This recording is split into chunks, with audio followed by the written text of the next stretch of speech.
Magandang araw sa inyo, mga minamahal naming tagapakinig, at maligayang pagbabalik sa ating channel, ang tahanan ng mga kwentong pumupukaw sa puso. Sa bawat paghinto ng tren sa isang istasyon, may mga pusong naiiwan. At sa bawat pag-alis nito, may mga bagong kwentong isinisilang. Paano kung ang isang trahedya na sana'y wawasak sa lahat, ay siya palang magiging simula ng isang pag-ibig na hindi inaasahan? Samahan ninyo kaming tuklasin ang kwento nila, Alon at Dalisay, sa habing sinag ng pag-asa. Narito ang unang kabanata. Biglang umalingaw-ngaw ang matinis na sipol ng paparating na tren. Para sa karamihan sa estasyon Talaamihan, isa lamang itong ordinaryong hudyat.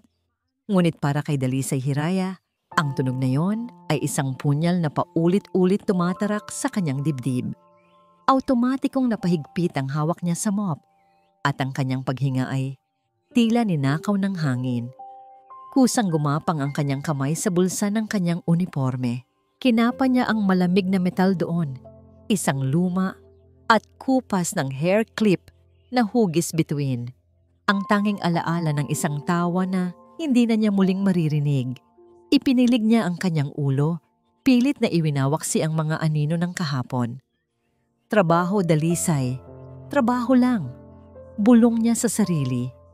Itinuon niya ang pansin sa sahig na kanyang nililinis sa mga nagkalat na basura sa kahit anong bagay na makapaglilihis sa kanyang isipan mula sa ugong ng riles na gumuguhit sa kanyang kaluluwa. At doon, sa gitna ng mga taong nagmamadali, nahagip ng kanyang mga mata ang isang eksenang hindi karaniwan. Dalawang babae, parehong elegante at maganda ang kasuotan. Tila hindi nababagay sa alikabok ng istasyon. Sila ang mga bagong yaya ng isang batang lalaki na may mga matang puno ng sigla. Ang pangalan nila, base sa narinig niyang pagtawag ng bata kanina, ay Luningning at Samyo. Ayoko po sa kanila, Tita Luningning. Narinig ni Dalisay na sabi ng bata. Si Aki. Amoy sigarilyo po sila. Po isang matamis ngunit pilit ng ngiti ang isinukli ni Luningning. Naku Aki, baka amoy lang yan ng pabango namin. Halika na. Malapit na ang train natin. Ngunit may kakaiba sa kilos nila. Si Luningning ay panay ang sulyap sa kanyang mamahaling relos, habang si Samyo naman ay hindi maalis ang tingin sa schedule ng tren na nakapaskil sa pader. Ang kanilang mga ngiti ay hindi umaabot sa kanilang mga mata. Isang kaba na hindi maintindihan ni Dalisay ang nagsimulang kumalat sa kanyang sistema. Biglang nadulas si Luningning at nabitawan ang kanyang handbag, dahilan upang kumalat ang laman nito sa sahig. Isang perpektong pagkakataon para gumawa ng atensyon. Habang ang lahat ay napatingin sa kanya, si Samyo, na siyang may hawak sa kamay ni Aki, ay dahan-dahang lumuwag ang pagkakahawak. Nakatayo sila malapit sa dilaw na linya. Malapit na malapit sa bingit ng panganib. Nakita ni Dalisay ang lahat. Ang pagkislap ng masamang balak sa mga mata ni Samyo, ang dahan-dahang pag-abante nito ng isang hakbang na siyang nagtulak kay Aki para mawalan ng balanse. Ang lahat ay nangyari sa isang iglap. Ang pagkawala ng kapit, ang pagkatumba ng maliit na katawan, ang paglagapak nito sa mismong riles ng tren, kasabay ng mas lalong lumalakas na sipol ng tren na ilang metro na lamang ang layo. Hindi na nag-isip si Dalisay, walang sigaw na lumabas sa kanyang lalamunan. Ang tanging gumana ay ang instinto ng isang inang minsan nang nawalan. Binitawan niya ang mop. Sa isang kisap mata, tumakbo siya ng buong bilis. Isinantabi ang sariling kaligtasan. Ang ingay ng mundo ay naglaho. Ang tanging naririnig niya ay ang kabog ng kanyang dibdib at ang sigaw ng kanyang kaluluwa. Hindi na muli. Itinulak niya ang sarili, lumundag patungo sa rails. Niyakap niya ang naguguluhang bata at sa huling onsa ng kanyang lakas, gumulong sila papalayo sa landas ng kamatayan. Isang nakabibinging tunog ng bakal na kumikis-kis sa bakal ang pumunit sa hangin, kasabay ng malakas na bugso ng hangin mula sa tren na dumaan sa mismong kinatatayuan nila kanina. Nang huminto ang lahat, nakahiga si Dalisay sa magaspang na bato. Mahigpit na yakap-yakap ang nanginginig na si Aki. Ang amoy ng alikabok at bakal ay nanunuot sa kanyang ilong. Dahan-dahan niyang iminulat ang kanyang mga mata. Ligtas sila. Hingal na hingal, itinaas niya ang kanyang paningin. At doon, sa gitna ng nagsisigawang mga tao, sinalubong siya ng isang pares ng mga matang nanlalaki sa takot, tagulat, at sa isang desperasyon na kayang-kaya niyang unawain. Mga mata ng isang ama na paparating, tumatakbo, at sumisigaw ng pangalan ng batang nasa kanyang mga bisig. Bago pa man tuluyang huminto ang tren, tumatakbo na si Alon Sinagtala. Isang puwersa na hindi niya maintindihan ang nagtutulak sa kanyang mga paa. Ang sigaw ng mga tao ay tila ugong na lamang sa kanyang tainga. Ang tanging malinaw sa kanya ay ang imahe ng kanyang anak na nakahandusay sa railes at ang anino ng isang babaeng sumagip dito. Aki? Ang sigaw ay pumunit sa kanyang lalamunan, garalgal at puno ng pagkasindak. Nang marating niya ang lugar, hindi na niya ininda ang mga batong tumusok sa kanyang mga tuhod. Nang lumuhod siya, agad niyang hinablot ang anak mula sa mga bisig ng babae. Niyakap ito ng mahigpit na para bang sa paraang iyon ay mapupunan niya ang mga bitak na nilikha ng takot sa kanyang puso. Anak, Aki, ayos ka lang ba? May masakit ba sa'yo? Sunod-sunod niyang tanong habang ang kanyang mga kamay ay mabilis na sinusuri ang bawat bahagi ng maliit na katawan. Buhay, humihinga, umiiyak dahil sa gulat. Ito lang ang mahalaga. Nang masiguro niyang walang galos ang bata, saka lamang niya ibinaling ang tingin sa babaeng nagligtas dito. Isang babaeng nakasuot ng asul na uniforme ng janitor, may bahid ng dumi sa pisngi, at may mga matang pagod na tila pasan ng buong mundo. Salamat. Salamat. Iyon lang ang mga salitang lumabas sa bibig ni Alon. Kulang at hindi sapat para ipahayag ang nag-uumapaw na pasasalamat sa kanyang dibdib. Dahan-dahang tumayo si Dalisay, umiiwas sa tingin ni Alon. Akma na siyang tatalikod. Nais na maglaho na parang bula sa gitna ng nagkakagulong mga tao. Sandali! Pigil ni Alon. Hinawakan niya ito ng marahan sa braso. Huwag kang umalis. Kailangan ka ng mga pulis. Kasabay noon ang pagdating ng mga awtoridad at ng isang taong pamilyar sa kanya. Alon, Diyos ko, anong nangyari? Si Dakila Buwaya, ang kanyang business partner at matalik na kaibigan. Maagap itong lumapit. Ipinatong ang kamay sa balikat ni Alon na may nag-aalalang ekspresyon, ngunit isang sulyap mula sa mga mata nito patungo sa dalawang yaya, sina Luningning at Samyo, na ngayon ay kapwa umiiyak na. Ang hindi nakaligtas sa paningin ni Alon. Sinubukan nilang patayin ang anak ko. Mahinang sabi ni Alon. Ang bawat salita ay may bigat ng galit na nagsisimula ng mag-apoy. Ano? Imposible. Isang aksidente lang ito, Alon. Mabilis na sagot ni Dakila. Nagsimula na ang investigasyon. Ang dalawang yaya ay nagbigay ng magkaibang salaysay. Si Luningning, sa gitna ng mga hikbi, ay sinabing biglang bumitaw si Aki. Si Samyo naman ay iginiit na may tumulak sa kanya kaya niya nabitawan ng bata. Ang kanilang mga kwento ay puno ng butas, mga kasinungalingang halatang halata para sa isang negosyanteng tulad ni Alon na sanay kumilatis ng tao. Habang kinakausap ng isang pulis si Dakila, yumuko si Alon para pulutin ang laruan ni Aki na nahulog. Ngunit isang bagay ang kumuha ng kanyang atensyon. Isang maliit, kumikinang na bagay sa tabi ng railes. Isang luma at kupas na hair clip na hugis bituin. Pinulot niya ito. Isinara sa kanyang palad. Hindi niya alam kung bakit. Ngunit pakiramdam niya ay mahalaga ito. Pakiramdam niya ay ito ang tanging piraso ng katotohanan sa gitna ng lahat ng kasinungalingan.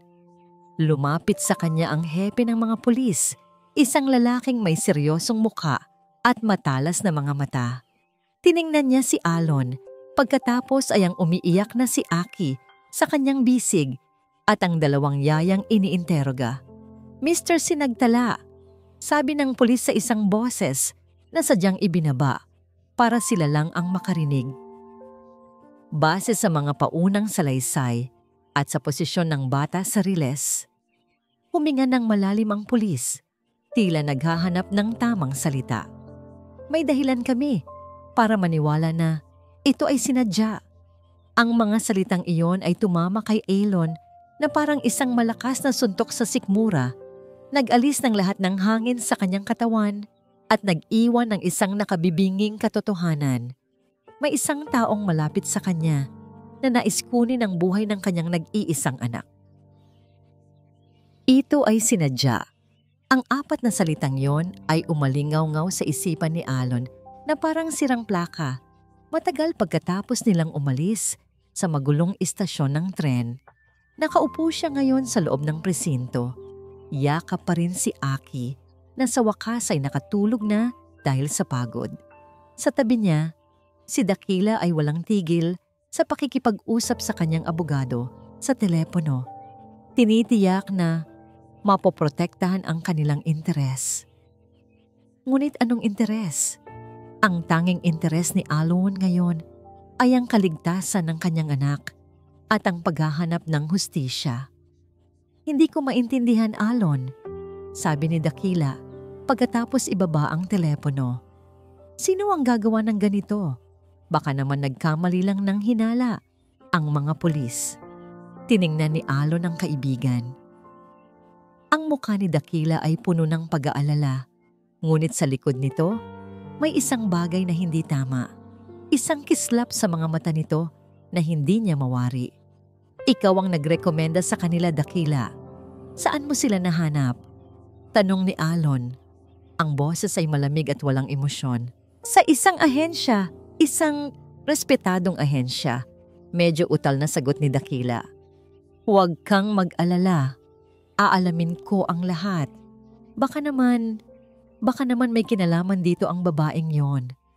Ang janitor? Baka isa itong modus para makapangikil ng pera. Ang suhestiyon ni Dakila ay tila isang sampal kay Alon. Ang babaeng isinugal ang sariling buhay para iligtas ang kanyang anak? Isang mangingikil? Imposible, mariing sagot ni Alon. Sa gitna ng kaguluhan kanina, ang babae ay basta na lang nawala. Sinabi niyang kailangan lang niyang kunin ang kanyang mga gamit, ngunit hindi na ito bumalik. Gusto siyang pasalamatan ni Alon ng maayos. Gusto niyang malaman ang pangalan ng bayani ng kanyang anak. Pagka-uwi sa bahay matapos mapakalma si Aki, hindi mapakali si Alon. Ang mga salita ng pulis at ang teorya ni Dakila ay naglalaban sa kanyang isipan. Ang tanging bagay na malinaw sa kanya ay kailangan niyang mahanap ang babaeng iyon. Siya ang susi sa lahat. Bumalik siya sa estasyon Talaamihan. Ang amoy ng alikabok at bakal ay nagpaalala sa kanya ng muntik na trahedya. Nilapitan niya ang opisina ng administrasyon. Magandang hapon po. Nais ko sanang malaman ang pangalan ng isa sa inyong mga janitor. Sabi niya sa babaeng naka-uniforme sa desk. Sino po sa kanila, sir? Marami po kami ritong staff. Ang babaeng nagligtas sa isang bata kanina sa riles. Agad na nagbago ang ekspresyon ng babae. Mula sa pagiging formal, naging malambot ito. Si Dalisay po. Si Dalisay Hiraya. Napakabuting tao po niyan. Tahimik lang pero masipag. Laking gulat nga po namin sa tapang na ipinakita niya. Dalisay Hiraya. Isang pangalan na kasing simple at kasing dalisay ng kanyang ginawa. Maaari ko po bang malaman kung saan siya nakatira? Pakiusap ni Elon. Gusto ko lang pong magpasalamat ng personal. Nag-atubili ang babae sa simula. Ngunit nang makita ang sinseridad sa mga mata ni Alon, kinuha nito ang isang logbook at isinulat ang isang address sa isang maliit na papel. Hawak ang kapirasong papel. Nagmaneho si Alon patungo sa isang bahagi ng lungsod na bihirang puntahan ng mga tulad niya. Mga eskinita, mga dikit-dikit na bahay na gawa sa yero, at pinagtagpi-tagping kahoy, isang mundo na ibang-iba sa kanyang mansyon sa Puerto Silangan. Natagpuan niya ang gusali, isang lumang apartment na tila anumang oras ay bibigay na.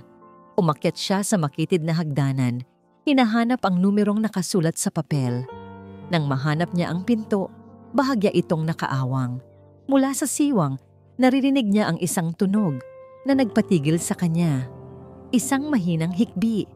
Sumilip si Alon. Sa loob ng maliit at halos walang lamang silid, nakita niya si Dalisay. Nakaupo ito sa sahig, yakap-yakap ang kanyang mga tuhod. Sa harap niya, sa ibabaw ng isang maliit na kahon, ay isang larawan ng isang batang lalaki na may ngiting nakaprinta sa kupas ng papel. Umiiyak si Dalisay Hiraya, hindi dahil sa takot o sa gulat, kundi dahil sa isang kalungkutang tila mas malalim pa sa karagatan. Isang kalungkutan na naintindihan ni Alon dahil minsan na rin siyang nalunod sa ganoong uri ng pighati. At sa sandaling iyon, alam niyang hindi mangingikil ang babaeng nasa harap niya. Isa siyang kaluluwang sugatan, tulad niya. Nang maramdaman ni Dalisay na may anino sa kanyang pintuan, agad siyang napatayo. Ang kanyang mga luha ay biglang natuyo, napalitan ng gulat at pag-iingat. Mabilis niyang itinago ang litrato ng kanyang anak sa ilalim ng isang unan. "Sino yan?" nanginginig niyang tanong. Dahan-dahang itinulak ni Alon ang pinto. "Miss Hiraya, ako po si Alon Sinagdala, ang ama ng batang iniligtas mo." Ang mukha ni Dalisay ay namutla. Hindi niya inaasahan na hahanapin siya nito. Ang tanging gusto niya ay kalimutan ang nangyari, bumalik sa kanyang tahimik at walang kulay na buhay. Ang pagiging bayani sa mata ng iba ay isang koronang tinik para sa kanya. "Umalis ka na," mahina niyang sabi. Ang mga mata ay nakatungo sa sahig. "Wala po kayong dapat ipagpasalamat. Ginawa ko lang po ang dapat gawin. Pero utang ko sa iyo ang buhay ng anak ko." Giit ni Elon, humakbang siya papasok sa silid. Ang kanyang presensya ay tila pinuno ang maliit na espasyo. Ang amoy ng kanyang mamahaling pabango ay sumisingaw, isang matalim na paalala ng malaking agwat sa kanilang mga mundo. "Hindi ko kailangan ng pera niyo, kung yan ang iniisip niyo," mabilis na sabi ni Dalisay. Ang boses ay may bahid ng depensa. "Gusto ko lang pong mapag-isa." Ang kabaitan sa mga mata ni Alon ay tila lalong nagpapabigat sa kanyang dibdib. Kinukutya siya nito. Pinapaalala nito sa kanya ang sarili niyang kabiguan. Dahil minsan, sa parehong istasyon, sa harap ng paparating na tren, may isang bata siyang hindi nagawang iligtas. Biglang bumalik ang alaala. Ang bigat ng kanyang anak sa kanyang mga bisig. Ang init ng lagnat nito na tumatagos sa kanyang damit. Ang desperadong takbo niya patungo sa estasyon Talaamihan. Umaasang aabot sa unang biyahe ng tren patungo sa ospital sa syudad. "Konting tiis lang, anak," bulong niya habang tumutulo ang kanyang luha. Ngunit huli na ang lahat. Sa mismong platform, sa gitna ng ingay at gulo, ang munting katawan sa kanyang mga bisig ay biglang nanlamig. Ang paghinga ay huminto. Ang sipol ng tren na dumarating ay naging hudyat, hindi ng pag-asa, kundi ng katapusan. "Hindi!" Napasigaw si Dalisay, napahawak sa kanyang ulo habang pilit na iwinawaksi ang masakit na imahe. Ang kanyang mga tuhod ay nanghina. "Miss Hiraya, ayos ka lang ba?" Nag-aalalang tanong ni Alon Akmang aalalayan siya. Huwag! Sigaw ni Dalisay. Ang mga luha ay muling bumalong sa kanyang mga mata. Umalis ka na. Pakiusap. Hindi ako bayani. Hindi ko nailigtas ang sarili kong anak, kaya huwag mo akong tawaging bayani. Ang pag-amin ay tila isang laso na sa wakas ay nailabas niya. Ang bigat na matagal na niyang kinikimkim ay biglang gumuho at napahagulgol siya ng walang tigil. Natigilan si Alon. Ang sakit sa boses ni Dalisay ay tumagos sa kanyang puso. Ito pala ang dahilan. Ito ang anino sa likod ng katapangan na ipinakita niya kanina. Hindi siya nagsalita. Sa halip, dahan-dahan siyang lumuhod sa harap ni Dalisay. Ibinukas niya ang kanyang palad. Sa gitna nito ay naroon ang maliit at kupas na hair clip na hugis bituin. Ito ba ay sayo? Mahinahon niyang tanong. Mahigpit itong hawak ng anak ko pagkatapos ng lahat.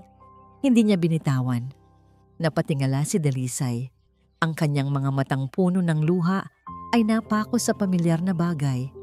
Ang huling regalo niya sa kanyang anak, ang bituin ng kanyang buhay. Ang makita ang alaalang iyon sa palad ng isang estranghero. Ang malaman na ito ay naging kanlungan ng isang batang kanyang iniligtas. Sinira nito ang huling pader na nagpoprotekta sa kanyang puso. Ang kanyang paghagulgol ay napalitan ng isang tahimik na pag-iyak. Kinuha niya ang hair clip at sa unang pagkakataon, tiningnan niya si Alon ng diretso sa mata, isang pagtatagpo ng dalawang kaluluwang basag na sa wakas ay natagpuan ng isang kapirasong pag-unawa sa gitna ng kanilang mga trahedya. Hindi maalis sa isipan ni Alon ang imahe ni Dalisay na umiiyak sa sahig ng kanyang maliit na silid. Ang sakit na nakita niya sa mga mata nito ay isang pamilyar na sakit. Ang parehong sakit na naging kasama niya sa loob ng maraming taon mula nang mawala ang kanyang asawa. Hindi sapat ang pasasalamat. Alam niya iyon. Ang kailangan ni Dalisay at marahil pati na rin niya ay isang bagay na higit pa roon. Isang dahilan para muling bumangon. Kinabukasan, muli siyang bumalik sa tinitirhan ni Dalisay. Ngunit sa pagkakataong ito, may kasama siya. Nang buksan ni Dalisay ang pinto, handa na sana siyang muling tanggihan si Alon. Ngunit natigilan siya. Sa likod ng mga binti ng mayaman na negosyante, nakatago ang isang maliit na bata. Mahigpit ang kapit sa pantalon nito. Sumisilip na may halong takot at pag-usisa. Si Aki. Pasensya na sa abala. Mahinahong sabi ni Alon. Gusto ka raw niyang makita. Walang salitang lumabas sa bibig ni Dalisay. Dahan-dahan siyang lumuhod para maging kapantay ng bata. Si Aki, na naging tahimik at matatakutin mula nang mangyari ang insidente, ay dahan-dahang bumitaw sa kanyang ama. Ginagabayan ng isang di maipaliwanag na puwersa, lumapit siya kay Dalisay. Hindi nagsalita ang bata. Sa halip, iniabot niya ang hawak-hawak niyang maliit na laruang kotse. Ang paborito niya sa lahat. Isang alay ng tiwala. Isang mainit na kuryente ang gumapang sa buong katawan ni Dalisay. Dahan-dahan niyang tinanggap ang laruan. Ang kanyang mga daliri ay bahagyang dumampi sa malambot na kamay ng bata. Sa sandaling iyon, ang lahat ng pait at sakit sa kanyang puso ay pansamantalang naglaho, napalitan ng isang emosyon na matagal na niyang kinalimutan, ang purong pagmamahal ng isang ina. Isang ngiti ang sumilay sa mga labi ni Aki. Isang totoong nangiti, ang unang nangiti na nakita ni Alon sa loob ng maraming araw. Pinanood ni Alon ang lahat mula sa kinatatayuan niya. Ang paraan ng pag-aalaga ni Dalisay kay Aki, ang natural na koneksyon sa pagitan nila, ay tila isang sinag ng araw na tumagos sa madilim na ulap na bumabalot sa kanyang buhay. Ito na yon. Ito ang nawawalang piraso. Gusto kong mag-alok sa'yo ng trabaho, Dalisay. Biglang sabi ni Alon, ang boses ay sinsero. Napatingala si Dalisay. Ang ngiti sa kanyang labi ay agad na naglaho. Hindi bilang katulong o yaya, mabilis na paglilinaw ni Alon. Gusto kong maging kasama ka ni Aki, isang kaibigan, isang taong tutulong sa kanya na makalimot sa trauma, isang taong mapagkakatiwalaan namin. Ang alok ay isang lubid na inihagis sa kanya mula sa pagkakalunod. Isang pagkakataon para sa isang bagong simula. Ngunit ang multo ng kahapon ay masyadong mabigat. Hindi po ako karapat-dapat, Mr. Sinagtala. Halos pabulong na sagot ni Dalisay. Ibinalik ang tingin sa sahig. Isa lang po akong hamak na tagalinis. Hindi po ako nababagay sa mundo ninyo. Ang ginawa mo sa istasyon ay higit pa sa kahit anong kwalifikasyon na mahahanap ko, giit ni Alon. Ngunit umiling si Dalisay. Ang takot at ang kahihiyan ay mas malakas. Pasensya na po, hindi ko po kaya. Hindi na nagpumilit si Alon, ngunit bakas sa kanyang mukha ang pagkadismaya. Kung magbabago ang isip mo, alam mo kung saan ako hahanapin. Pag-alis ni na Alon at Aki, naiwan si Dalisay na tulala. Yakap-yakap ang laruang kotseng iniwan ng bata. Ang puso niya ay pinupunit ng dalawang magkasalungat na damdamin. Samantala, habang nasa sasakyan, tumunog ang telepono ni Alon. Si Dakila. Kamusta? Nabalitaan kong bumalik ka raw sa tinitirhan ng babaeng yon? Tanong ni Dakila. Ang boses ay nagpapanggap na nag-aalala. Dinalaw lang namin siya ni Aki. Sagot ni Alon. Alon, mag-ingat ka. Babala ni Dakila. Hindi natin kilala ang pagkatao niyan. Baka may iba siyang motibo. Mahirap magtiwala sa panahon ngayon, lalo na sa mga taong desperado. Iniligtas niya ang buhay ng anak ko, Dakila. Yun lang ang kailangan kong malaman. Matigas na sabi ni Alon bago magpaalam. Ngunit ang mga salita ni Dakila ay nagtanim ng isang maliit na binhi ng pag-aalala. Pagdating sa bahay, habang pinapatulog si Aki, isang alaala ang biglang pumasok sa isipan ni Alon. Isang pag-uusap nila ng kanyang yumaong asawa. Hinila ng pagkakataon, binuksan niya ang isang lumang baul kung saan nakatago ang mga gamit ng kanyang asawa. Sa ilalim ng mga damit at mga libro, nandoon ito. Isang maliit na leather-bound diary. Niluma na ng panahon ang mga pahina, ngunit ang sulat kamay ng kanyang asawa ay malinaw pa rin. Binuklat niya ito sa isang pahinang may marka. Ang mga salitang nakasulat doon ay nagpatigil sa kanyang paghinga. October 12.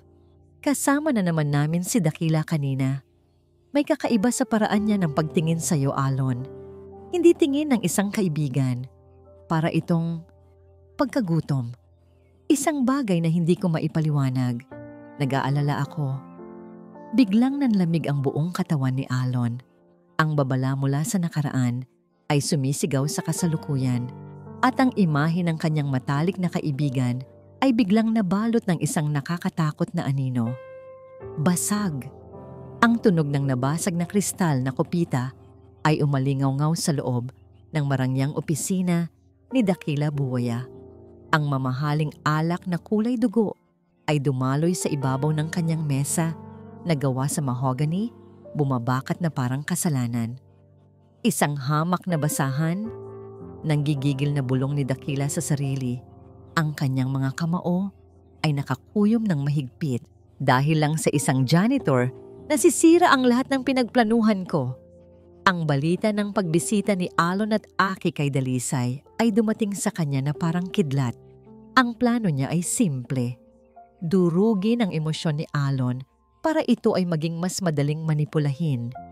Ngunit ang babaeng ito, ang Dalisay Hiraya na ito, ay biglang lumitaw na parang isang peste at naging sagabal. Hindi lang sagabal, isa na siyang sinag ng pag-asa para kay Alon. At iyon ang bagay na hindi niya mapapalampas.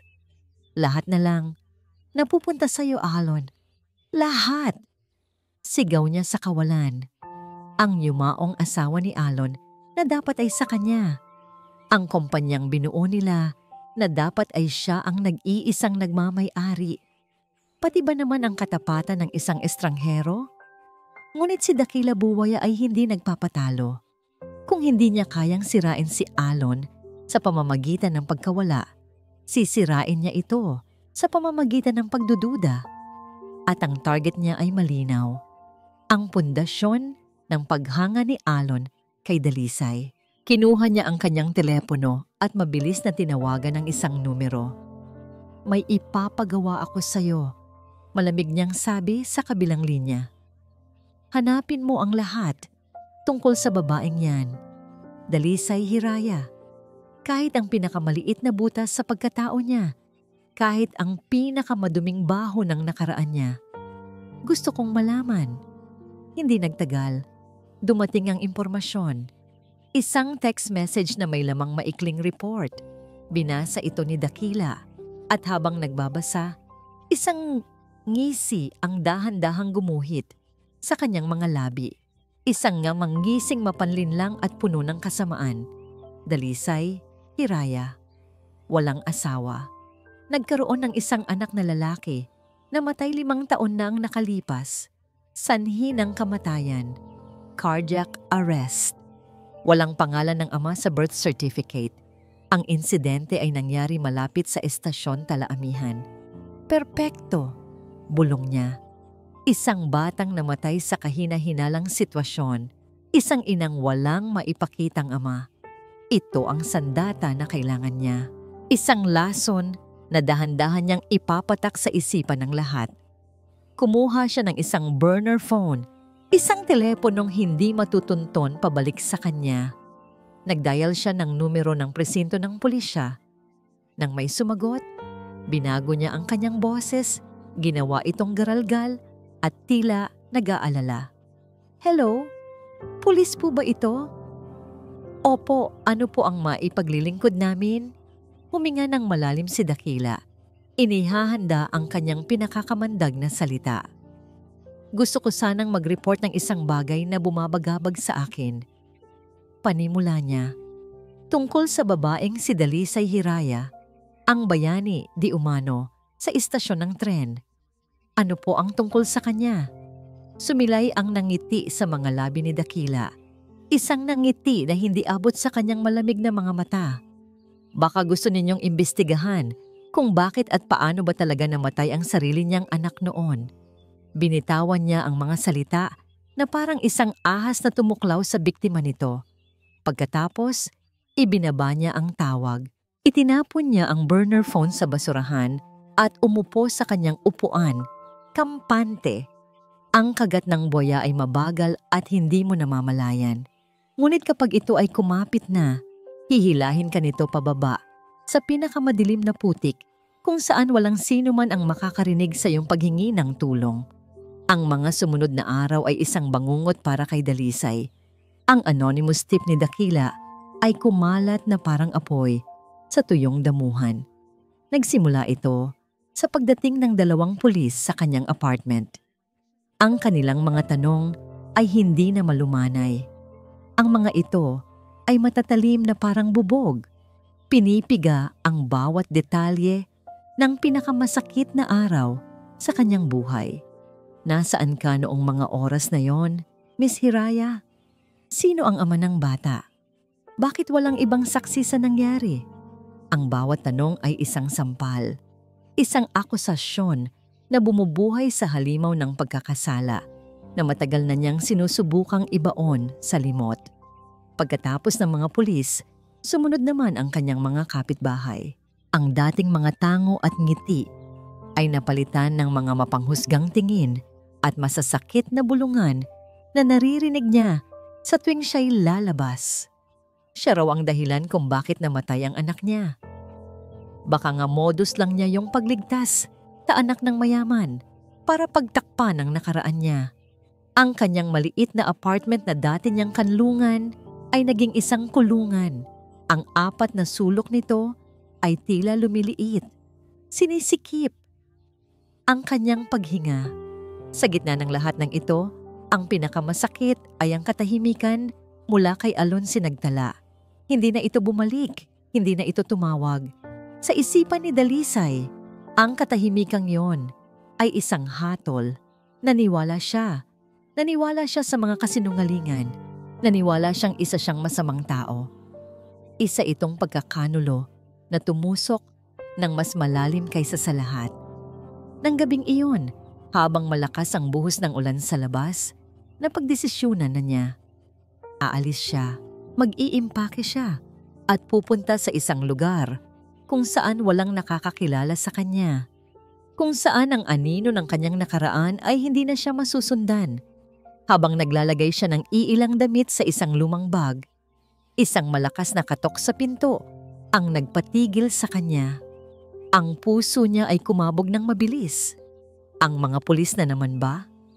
Nanginginig niyang binuksan ang pinto. Sa labas, basang-basa ng ulan at hingal na hingal, nakatayo si Alon. Ang kanyang buhok ay tumutulo. Ang kanyang mamahaling damit ay lukot. Ngunit ang kanyang mga mata ay nag-aalab sa isang emosyon na hindi pa nakikita ni Dalisay dati. Galit, determinasyon, at pagtitiwala. Totoo ba ang lahat ng naririnig ko, Mr. Sinagtala? Mapait na tanong ni Dalisay. Ang mga luha ay nagsisimula nang mamuo sa kanyang mga mata.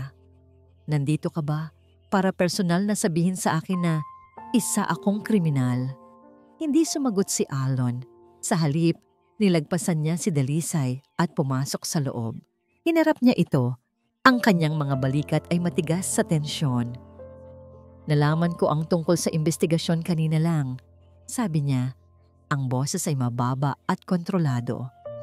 Isang concerned citizen daw ang tumawag. Isang duwag na nagtatago sa dilim. Tumingin siya ng diretso sa mga mata ni Dalisay. Gusto kong malaman ang totoo, Dalisay. Pero hindi ang katotohanang hinahanap ng mga pulis. Gusto kong marinig ang katotohanan mula sa'yo. Gumuho ang lahat ng depensa ni Dalisay. Humagulgol siya at sa gitna ng kanyang mga hikbi, ikinuwento niya ang lahat. Ang sakit sa puso ng kanyang anak. Ang desperadong pagtakbo niya sa istasyon. Ang pag-aakalang ang tren ang sagot. Na naging saksi pala sa kanyang pinakamalaking kabiguan. Nakikinig si Alon sa bawat salita. Ang kanyang mukha ay hindi nagbabago. Nang matapos si Dalisay, ang tanging maririnig ay ang patak ng ulan at ang kanyang mga hikbi. Naghihintay siya ng paghusga. Ngunit sa halip na paghusga, naramdaman niya ang isang mainit na kamay na humawak sa kanya. Naniniwala ako sa iyo, sabi ni Alon. Ang kanyang boses ay malumanay. Ngunit puno ng paninindigan. At sino mang gumawa nito sa'yo, sino mang gumamit ng sakit na nararamdaman mo para saktan ka, pagbabayaran niya ito. Itinaas ni Alon ang kanyang tingin at sa kanyang mga mata, nakita ni Dalisay ang isang pangako ng proteksyon at hustisya. Kaya ngayon, pagpapatuloy niya, ang kanyang hawak ay humigpit. Ayokong makita kang nag-iimpake para tumakas. Gusto kong mag-impake ka dahil sasama ka sa amin. Natigilan si Dalisay, hindi makapaniwala sa kanyang narinig. Sumama ka sa amin, Dalisay. Umuwi ka na sa amin ni Aki. Ang alok ay hindi na isang alok ng trabaho. Ito ay isang paanyaya. Isang alok ng kanlungan sa gitna ng unos. At sa pagkakataong ito, sa gitna ng dilim na bumabalot sa kanya, pinili ni Dalisay na maniwala sa isang sinag ng liwanag. Tumango siya. Ang tensyon ay tila isang nakakabinging katahimikan sa opisina ni Alon. Nakaupo siya sa kanyang desk. Ang ekspresyon ay kalmado, ngunit ang kanyang mga ugat sa kamay ay umbok na umbok sa ilalim ng balat. Sa harap niya, nasa kabila ng kanyang malaking mesa, nakaupo si Dakila Buaya. Katabi nito ang kanyang abogado. Hindi pa rin alam ni Dakila ang tunay na dahilan kung bakit siya ipinatawag ni Alon.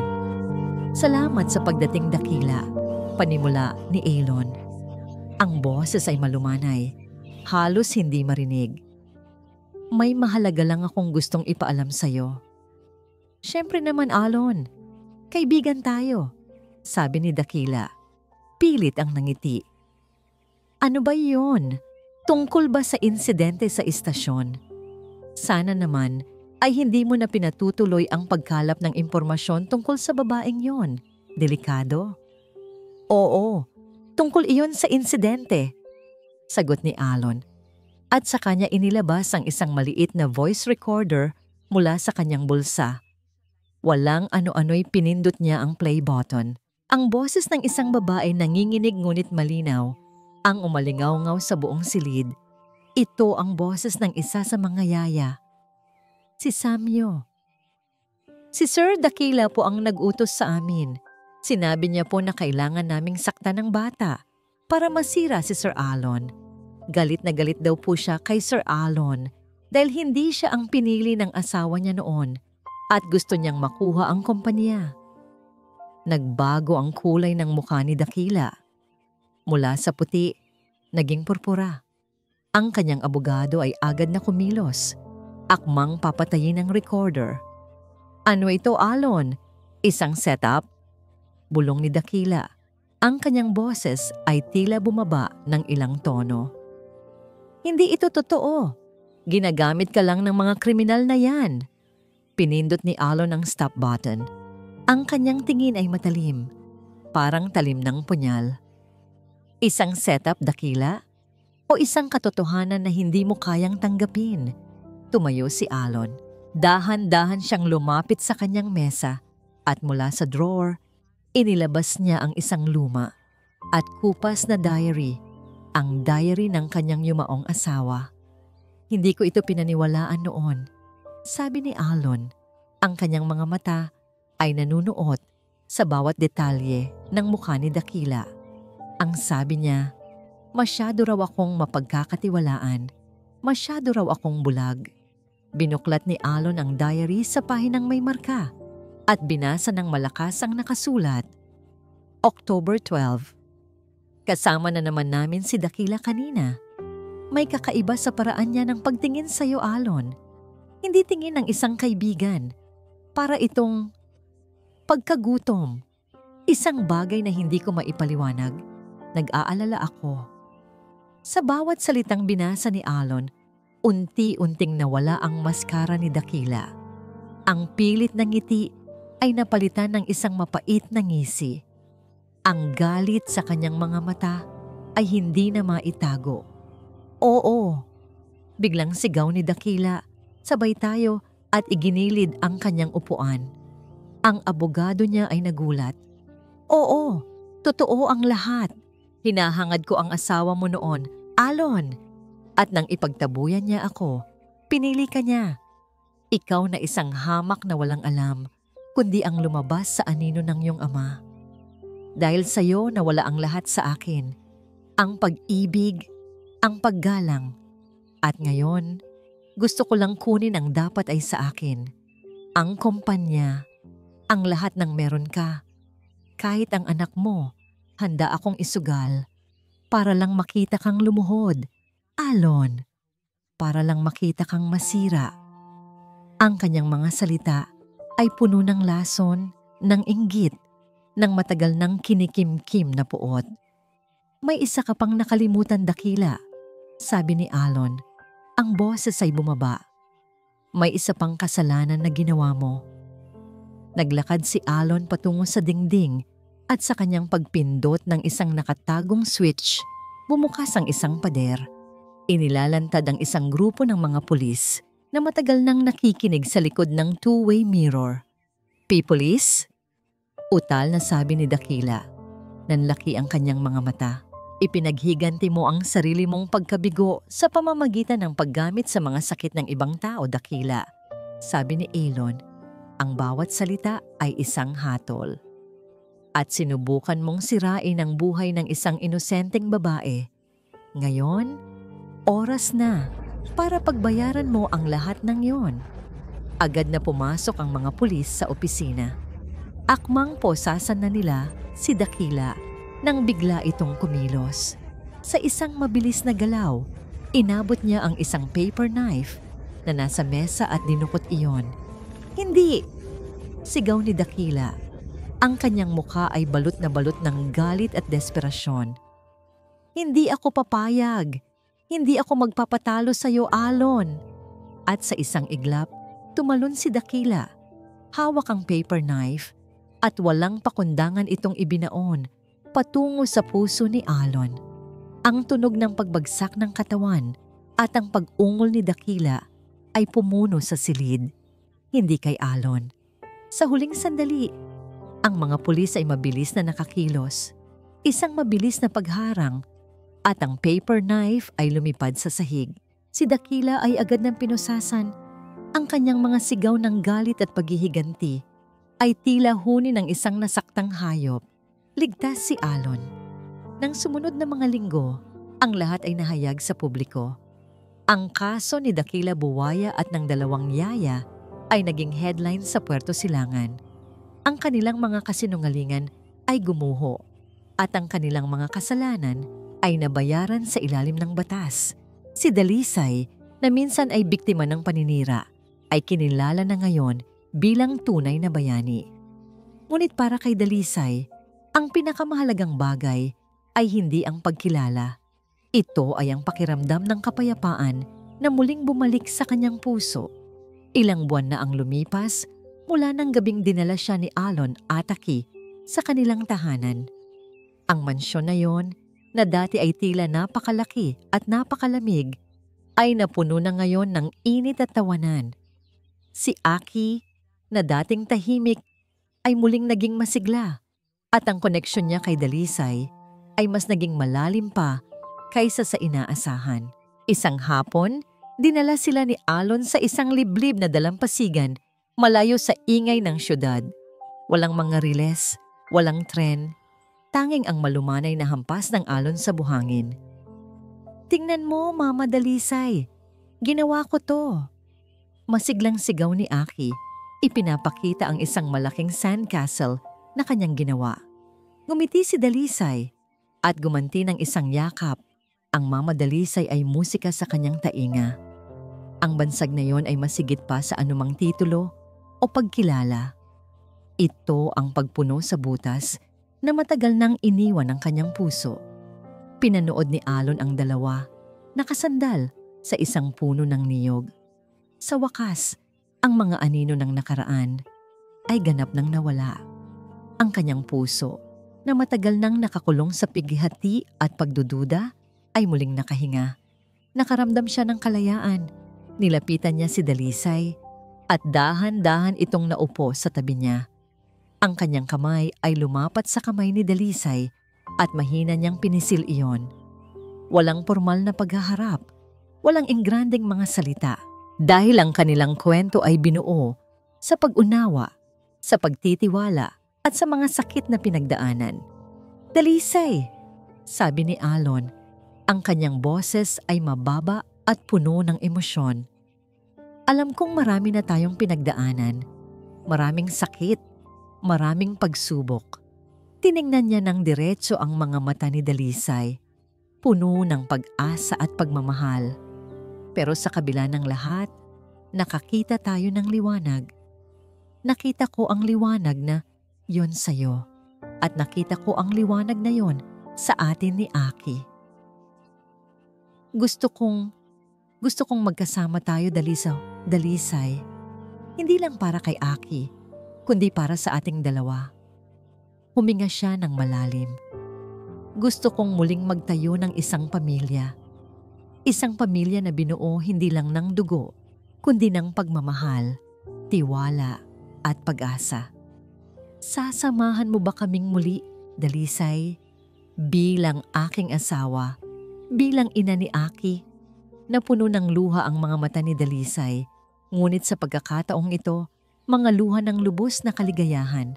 Isang tango, isang yakap, isang paghalik sa dalampasigan. Habang ang araw ay dahan-dahang lumulubog, nagpipinta ng kulay kahel at ginto sa kanilang bagong simula. Ang kanilang kwento ay isang patunay na kahit ang pinakamalalim na sugat ay kayang hilumin, na ang puso, kahit basag, ay kayang muling bumuo, at nasa Puerto Silangan, ang bawat paglubog ng araw ay hindi katapusan, kundi ang simula ng isang bagong umaga. Isang bagong umaga na puno ng habing sinag ng pag-asa. At dito po nagtatapos ang kwento nila Dalisay at Alon. Isang paglalakbay na nagturo sa atin na ang pag-ibig ay hindi lamang tungkol sa perpektong simula, kundi sa lakas na bumangon mula sa pagkawasak. Na ang pinakamalaking kabayanihan ay hindi lang sa pagliligtas ng buhay, kundi sa pagbibigay ng pangalawang pagkakataon sa sarili at sa iba. Taos-puso po akong nagpapasalamat sa inyong walang sawang pagsubaybay sa bawat kabanata ng habing sinag ng pag-asa. Ang inyong suporta at pagmamahal ang nagbibigay inspirasyon sa aming patuloy na gumawa ng mga kwentong pumupukaw sa inyong puso. Ano po ang pinakanakakaantig na sandali para sa inyo sa kwentong ito? I-comment nyo lang po sa ibaba. Gusto naming marinig ang inyong mga saloobin. Kung nagustuhan nyo ang kwentong ito, isang pindot lang po sa like button, i-share at mag-subscribe sa aming channel para sa mas marami pang nakakakilig at nakakaantig na mga kwentong pag-ibig. Muli, ako po ang inyong lingkod, nag-iiwan ng isang paalala. Ang bawat puso ay may sariling kwento at ang bawat kwento ay may aral na naghihintay. Hanggang sa muli, maraming salamat po